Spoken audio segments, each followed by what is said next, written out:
In today's video, I take things apart.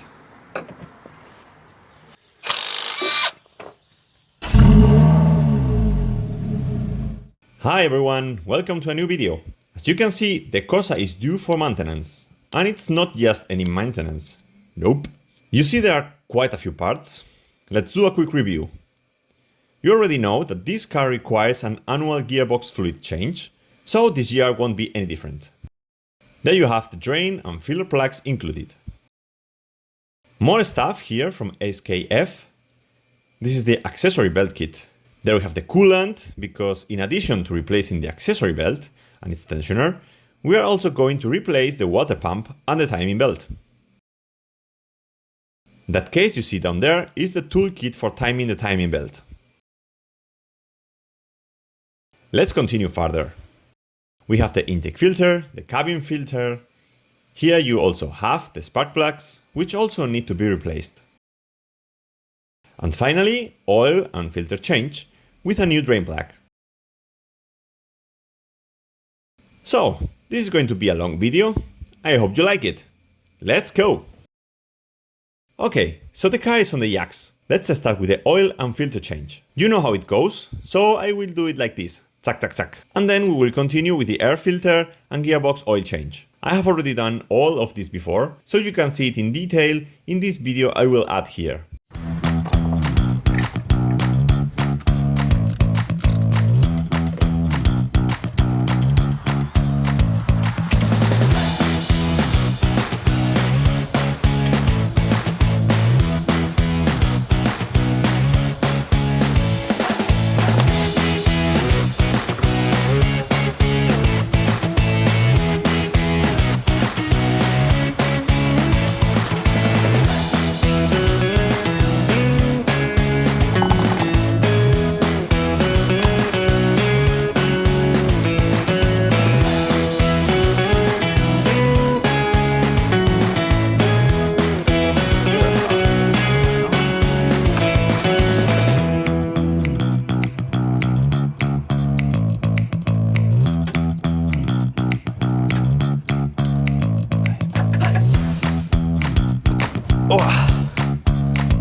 Hello, good morning. Yesterday it was getting dark, so I had to stop. You saw that we changed the gearbox and the engine oil.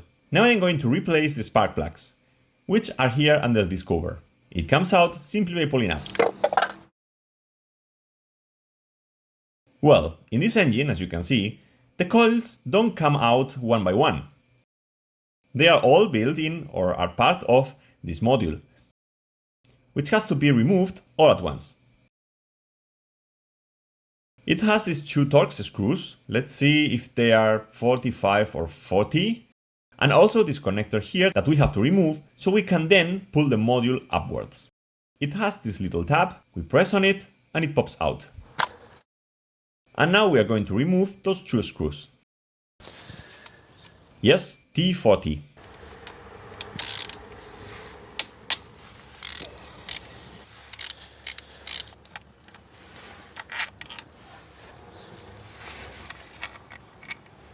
Now we have to remove it by prying it up little by little, as evenly as possible.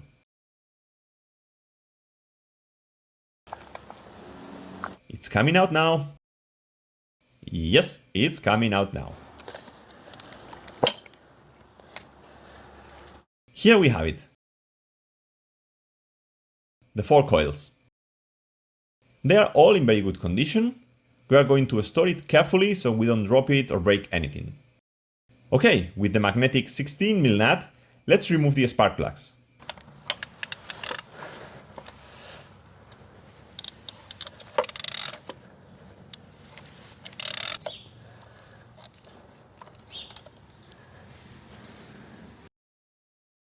Here you have it.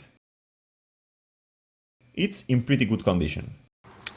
They are exactly the same reference I bought. NGK ZFR6BP G. And now I will show you the new ones, which are exactly the same model. Here they are. Exactly the same model as the old ones.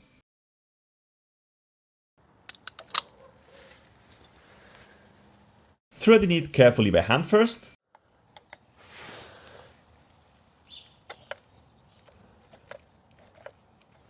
My recording stopped at the most inopportune moment.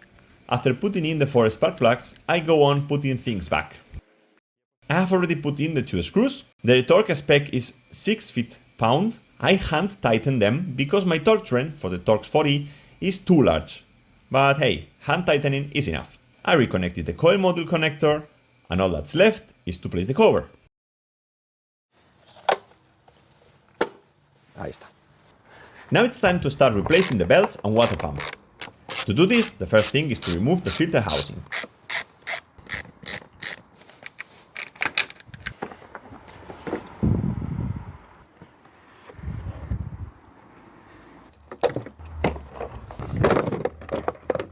Then we remove the front right rear arch to gain access to the side of the engine.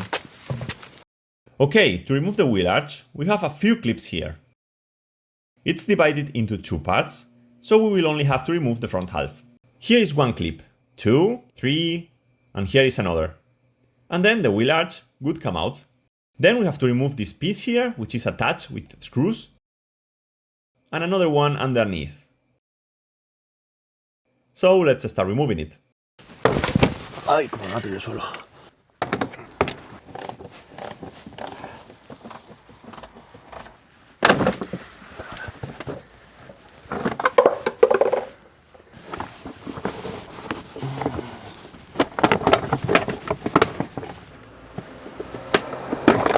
Now.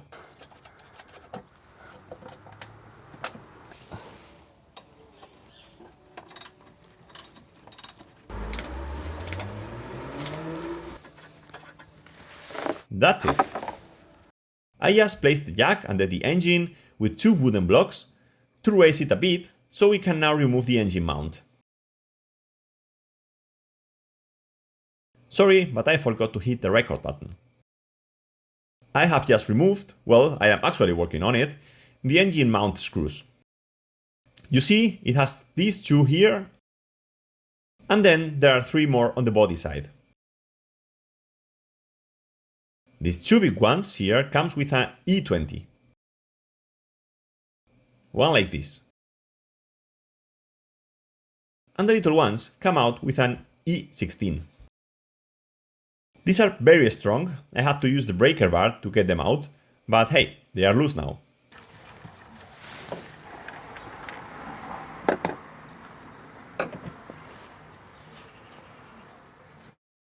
And this is the engine mount, which is actually in pretty good condition.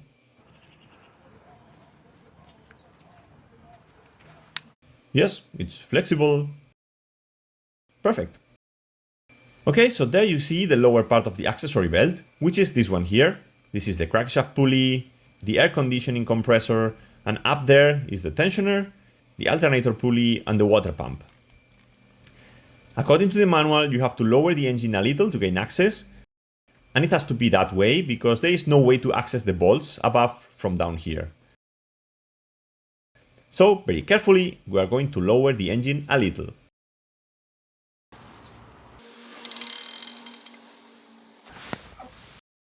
With this nut, or whatever it's called, this one here, I don't know what to call it, it's part of the tensioner.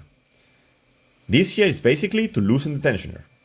You have to use one of those field sand wrenches, I don't know what it's called in English. Many teeth could be the literal translation. To release the tension on the belt and be able to remove it. Then I imagine that when we tighten it, this hole you see here will align with another hole and we can secure it to lock it. The timing belt kit doesn't come with any tools for this, so I took 2 Allen keys of different sizes to see if one fits better than the other. This one, for example, is thick and it fits well. So let's try this one.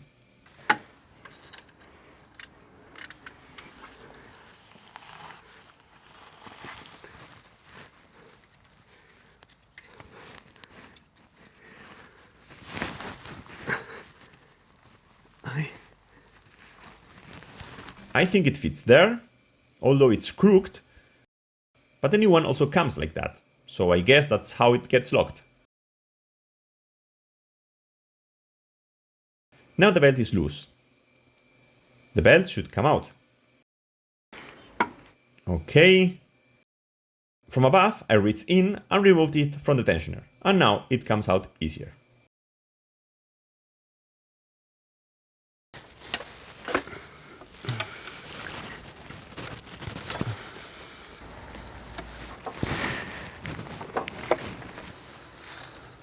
Vale. Okay, it's out. It's in good condition, it only has a little over 12,000 miles on it. It's 6 years old, yes, but a little over 12,000 miles, you can tell.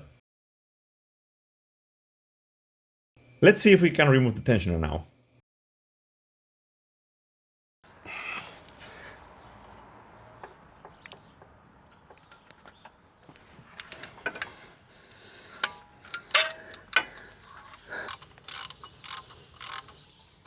So it comes out. Good.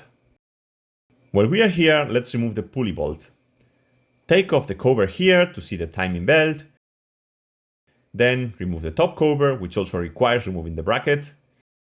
This also gives us a little more room to remove the water pump later. So come on, let's do that.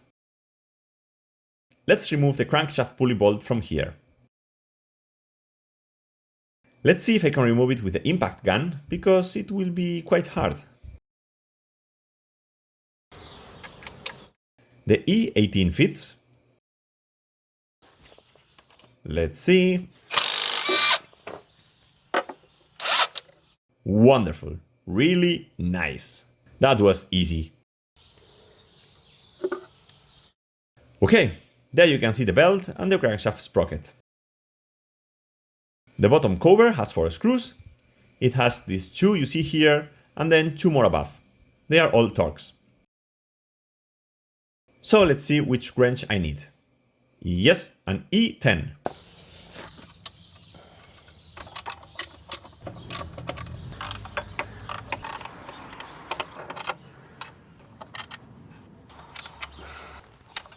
And the 4th. And then the cover should come off. There it is. Okay, let's remove the top cover. To do that, we first have to remove this bracket. It has 3 screws, one here, and one below. I think they are E14. Yes, they are E14.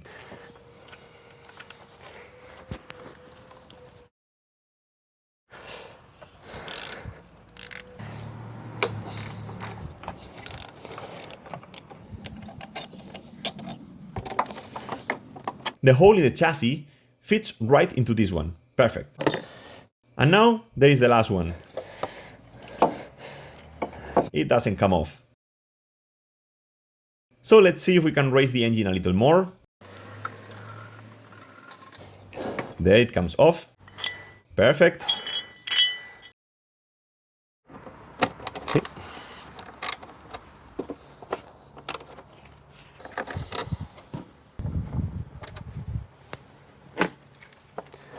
And the cover comes off.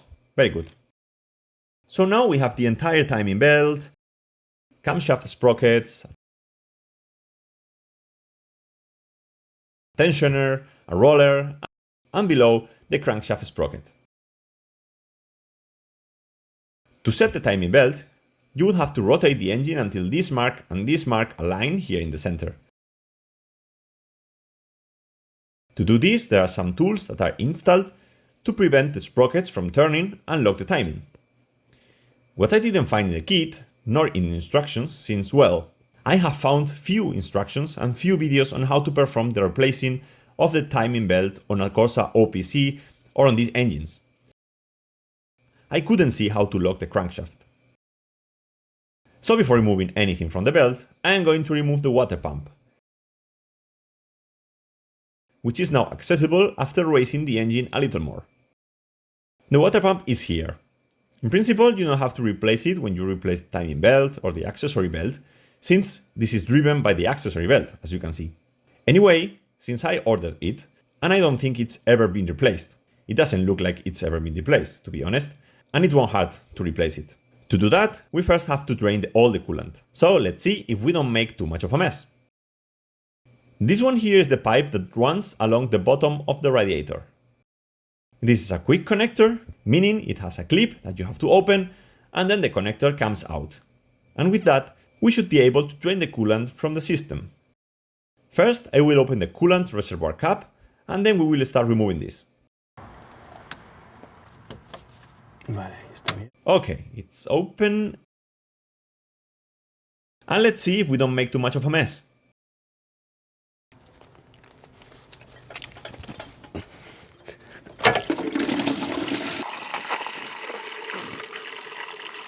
Well, about 85% has gone into the bucket, I would say. Well, the circuit holds 5.8 liters, and right now there is a bit more than 4 in the bucket. Assuming we have spilled, I don't know, half a liter out, well, we are still not at 5 liters. There is something in the tank I am seeing that hasn't quite fallen in, so let's see if I can get the rest out. Okay, so I have put the pipe back down on the radiator, and now there you have the water pump pulley with its 3 screws. They are Torx screws, you have to loosen them to then remove the housing. There is probably still water inside, which is why I put the bucket back underneath. I hope it doesn't get much more messed up than I already has, which fortunately hasn't been much, to be honest. T45. We are going to use the old belt to stop the pump, because otherwise it will turn and we won't be able to loosen the screws. So with this we can stop it and loosen it with the wrench.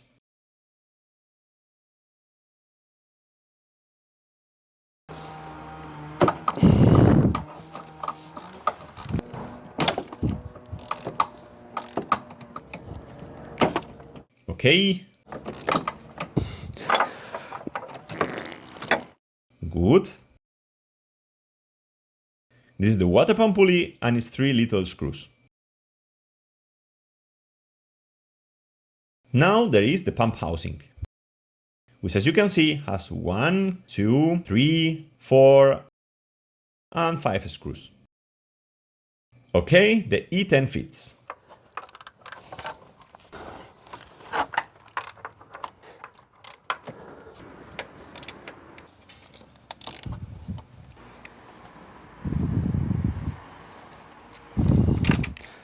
One, they are pretty long.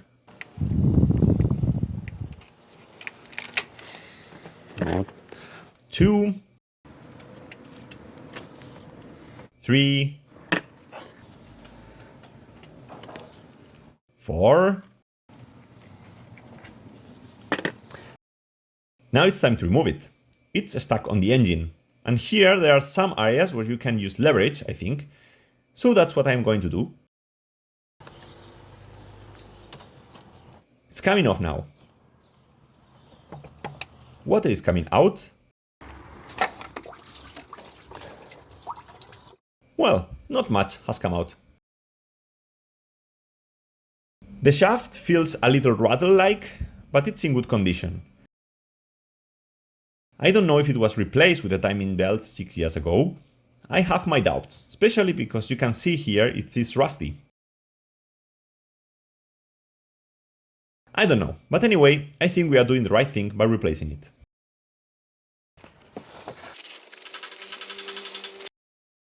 Let's clean the surface where the new gasket will later sit. The gasket is built into the new pump. I will show it to you now. Super clean. I already showed you the boxes that contain the timing belt, the water pump and the accessory belt. I bought them all from SKF. It's a decent brand. I'm not going to say it's premium or low-end either. I think their products are pretty good. And here is the new pump. This one doesn't make any noise. It better shouldn't.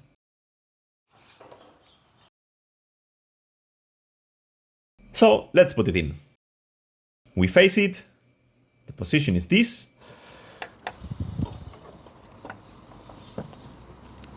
Vale. Okay, now let's put in some of the screws so we don't drop it.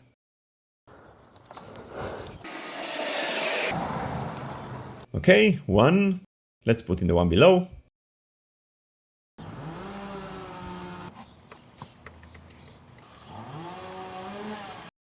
I couldn't find the torque spec for these screws. They are not very big, so I am just going to hand tighten them. I guess the torque will be around 6 foot-pound or something like that.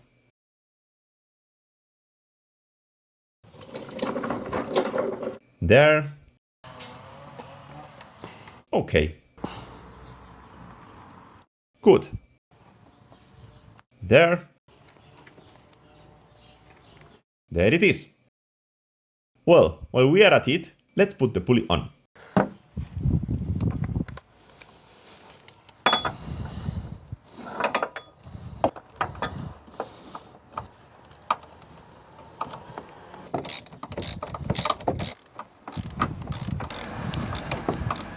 I don't know the torque spec on these either, so I will tighten them by hand. Okay, that's good. I finally decided to remove this from the way and secure it with a cable tie, so it's not disturbing. Okay, pump is ready. Let's place the crankshaft sprocket on its mark below, so these two also align here in the center. I will show you now.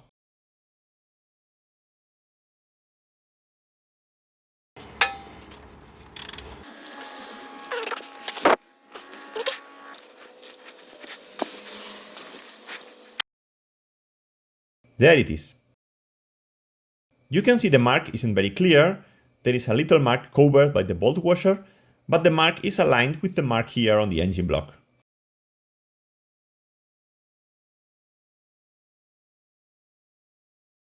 This one here is the timing belt timing kit. Okay, the important thing is to use these red pieces here, which are what we need to secure the camshafts.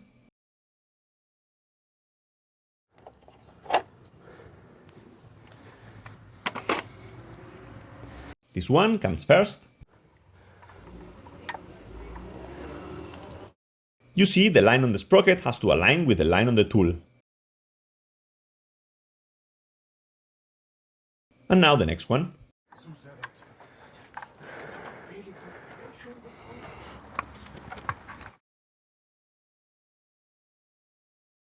Now it's perfectly aligned. The sprocket aligned with one half, with the other half, and with the other sprocket. Now we have the camshafts fixed. This is the tensioner. You see it has a small slot here for a 6mm Allen key. To release the tension, just like before, you have to tighten it a little. And you can see it stops here. It only has this much trouble, but just enough to be able to remove the belt.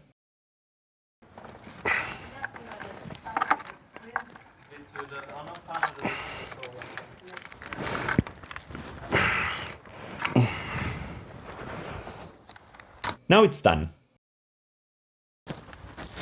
Now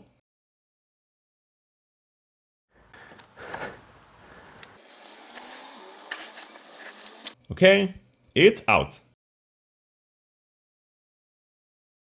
Well, here you see.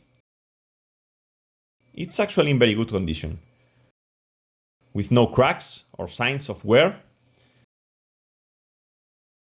As I said, it has 12,000 miles on it, but it's 6.5 years old, almost 7, so well, we replaced it more for age than anything else. Okay, now we have to remove the tensioner and pulley. They have a pretty thick Torx. T50. And this one too.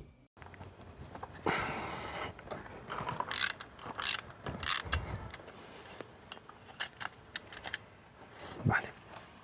Okay, we've got the tensioner out.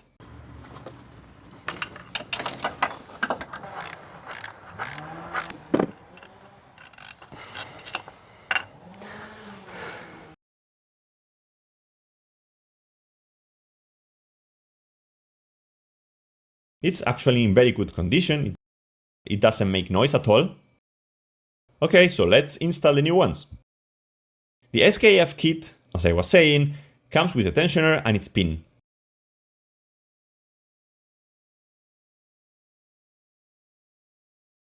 with a pulley and 2 new bolts. Both bolts are exactly the same. Let's put the guide pulley in first.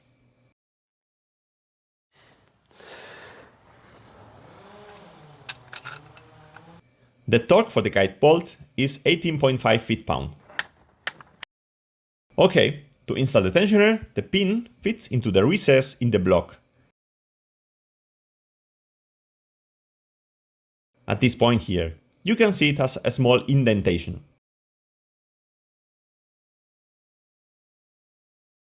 You can also feel how the assembly sits and can't move.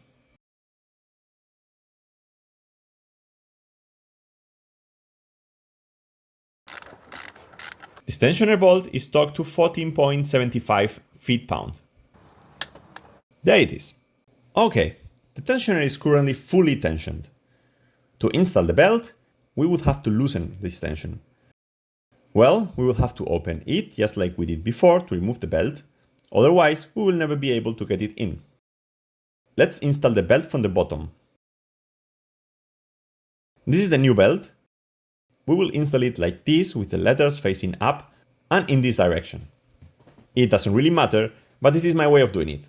So let's go. I will just leave it here so I don't drop it.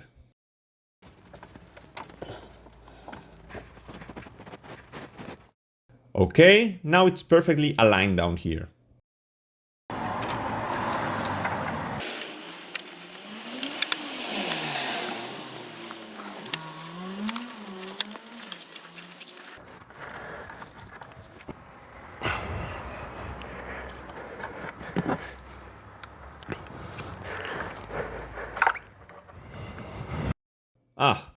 Right at the most important moment, the recording stopped. I don't know why. Well, as you saw, I inserted the screwdriver while I had the tensioner tensioned. So with the screwdriver, I could place it right here on the edge and slide the pulley into place. So there we have it. Now we have to remove the tool. We will give the crankshaft a couple of turns. Well, I will give it 4 to make sure that every 2 turns the marks align, and the one below as well. And with that, we will have timing belt set and a new belt, pulley and tensioner in. And then we just have to mount the accessory belt with its new tensioner.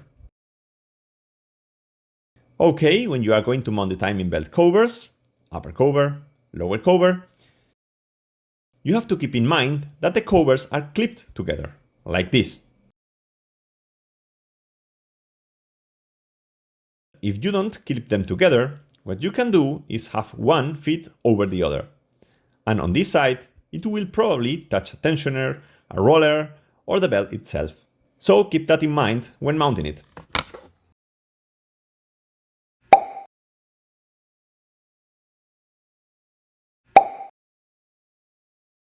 You have seen we have all the covers in place. We are going to install the accessory belt tensioner. The tensioner comes with a new bolt.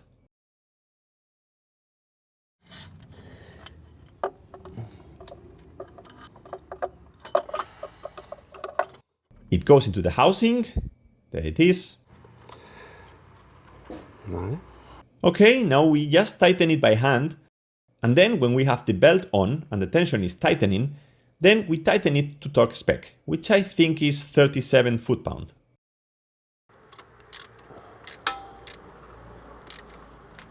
Okay, that's enough.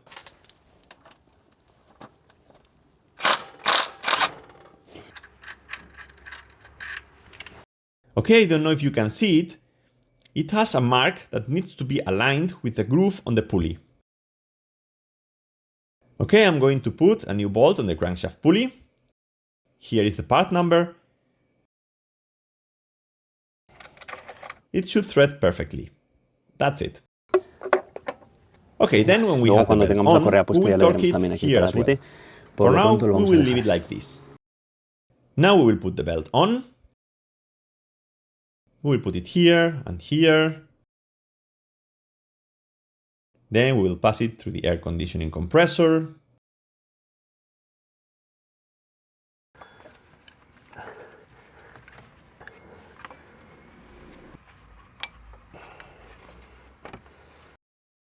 There it is.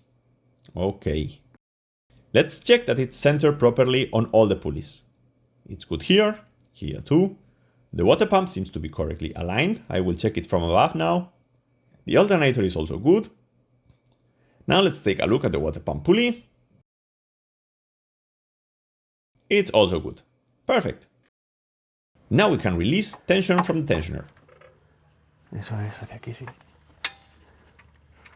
That's it. There, slowly.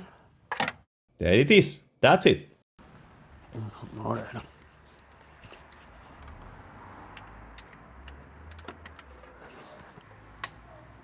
Now I need someone to shift into 6th gear and press the brake pedal so the pulley locks and I can torque it. The torque is 70 foot-pound plus 45 degrees and then an extra 15 degrees.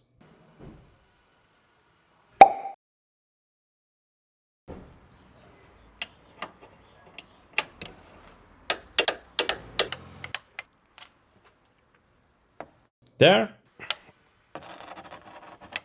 it is. Okay, so before we put the wheel arch and air filter housing back on the car, let's clean the parts, since we have them out and can give them a good wash. Come on, let's get to it.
Okay, while the rest of the parts dry, let's refill the coolant we removed to replace the water pump.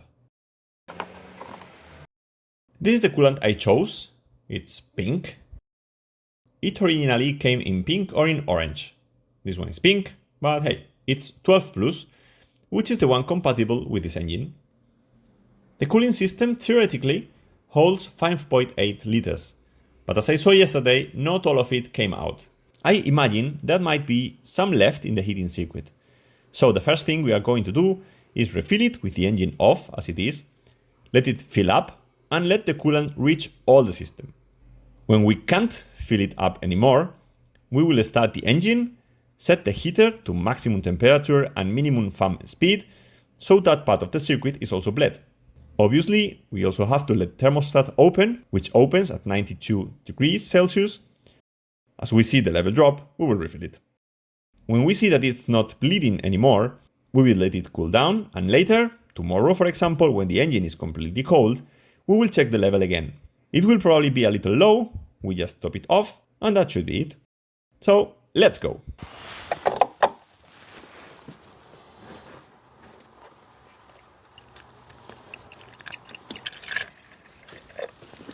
Okay, I hope you can see it. It's a little dark, but while we are topping it up, here above the radiator there is a bleeder screw that is going to be very useful to help us remove air from the circuit up here. So I am going to open it. When fluid starts to come out, I will close it. This is the radiator bleeder screw I was telling you about. It comes out with a 13mm nut. Now it's removed, the air is escaping from the circuit, and this helps us refill and bleed more quickly. 5 liters have already gone in, which is practically what I got out. So we can close it now. You can see it's not going any lower. Coolant has started to leak out of the radiator bleeder cap. I closed it, top it up a little more here, and the bubbling has stopped. So it's not going to go any lower. As I said, we are closing it. The next step would be to start the engine and, as I said before, open the heating circuit. But of course, to start the engine, we need to install the air filter first. So we put it in and go on. As I was saying, this is where the air filter box goes. This tube fell out when I removed the front right wheel arch. It's what brings the air into the box. In other words, it is fitted here. There. What normally happens when you want to place the box back after removing it, for example to change a light bulb? Well, since you have the wheel arch in place, when you try to fit the tube in, it's very difficult to put it completely back in. So, taking advantage of the fact that we don't have the wheel arch in place, I am going to mount it properly. To do this, the first thing you have to do is put the box in place. You see it has these two lugs here that go to two rubber bushings. And then the third one, this one here, that goes here to another rubber bushing which sits on the engine mount. As always, this is in the way. Put this in here. Now we have plenty of room. We fit the lugs in here. The third one is already in place too. They are all in place. There is a drain pipe that we also have to fit.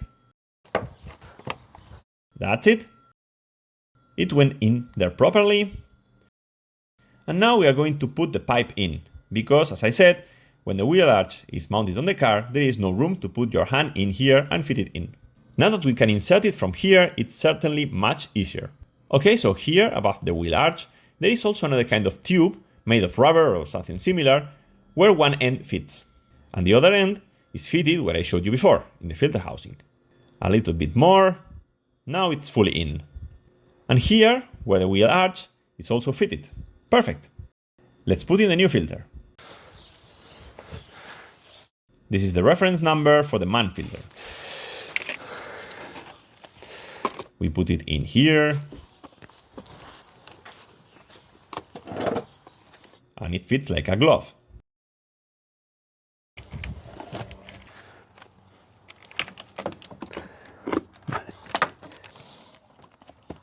There it is. This aligns here.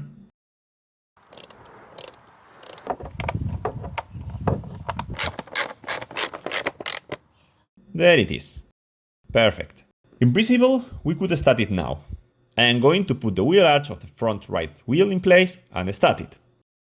After starting it and letting it warm up to allow the thermostat to open, the level dropped a bit more. So after turning off the engine, I refilled it. The next day, after letting the engine cool overnight, the level had dropped a bit more. So I topped it up to the maximum mark and it's now perfect. Okay, what we are going to do now is replacing the cabin air filter. There is a Torx 20 screw underneath. Here is another one. We need to remove both. Now we open the glove box, and there we have two more.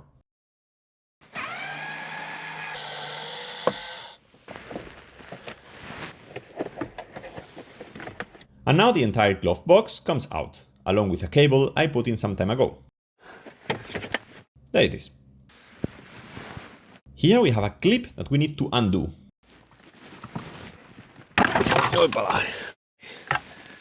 Okay, we have removed this tube. Good. And this thing we have here, this black thing you see here, is the filter cover.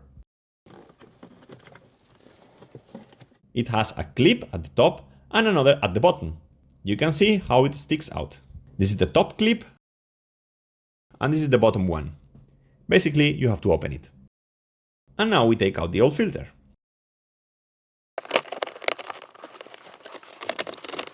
Let's see if we can fit the new one in without destroying it. This one was a bit stuck here.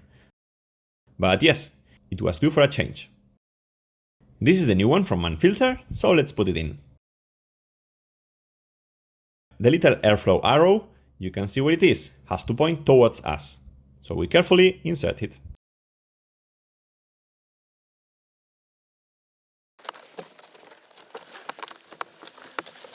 The truth is, there are other cars with better systems that are much easier to install than this one.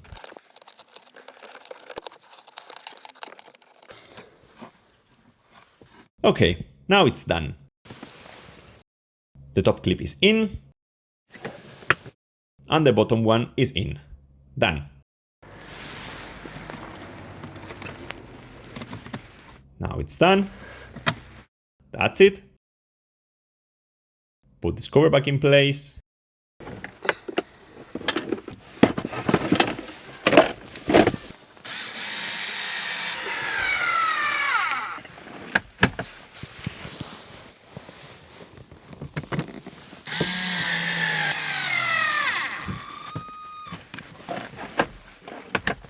Done.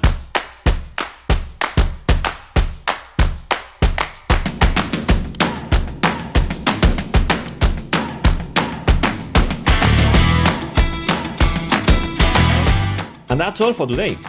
You can see that replacing the timing belt is a somewhat laborious task, but if you follow the steps meticulously, there is nothing to worry about. I hope you enjoyed the video. If so, thumbs up always helps. You can leave me a comment and tell me what you think of this video, and if you don't want to miss the next ones, consider subscribing to the channel. See you in the next video. Bye bye!